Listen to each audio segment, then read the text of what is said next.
রহমতের পঞ্চম দিনে রাজধানীর অন্যান্য এলাকার মতো বেইলি রোডেও বসেছে ইফতারির পসরা। এখানে ভোজন রসিকদের ইফতারি আয়োজনে কোনো কমতি নেই।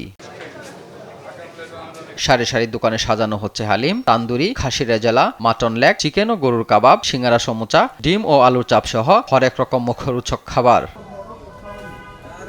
শুধু বড়রাই নন, পরিবারের সঙ্গে ইফতারি কিনতে এসে খুশি শিশুরাও পছন্দের খাবার দেখিয়ে বাবা মায়ের কাছে আবদার করতে দেখা গেছে অনেককে। জিলাপি, কাবাব, নান। আমার হলো চিকেন ভালো লাগে আর তারপর ডিম চাপ ভালো লাগে।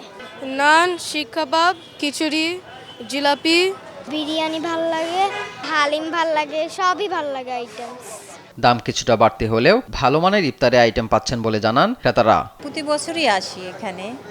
এখানের ইফতার যারা আছে বিক্রি করে ওনারা মানসম্মত করে, তো বাসায় ঝামেলা না করে এখান থেকেই ম্যাক্সিমাম খাবার নেই। আলহামদুলিল্লাহ, রোজাটা খুবই ভালো যাচ্ছে। আমার ছেলেটাও রোজা করছে সব।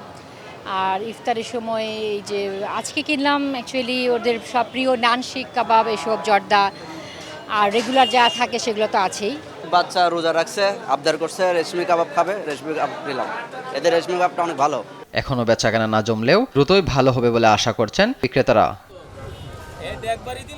এএইচ হিমেল, দেশ টিভি, ঢাকা।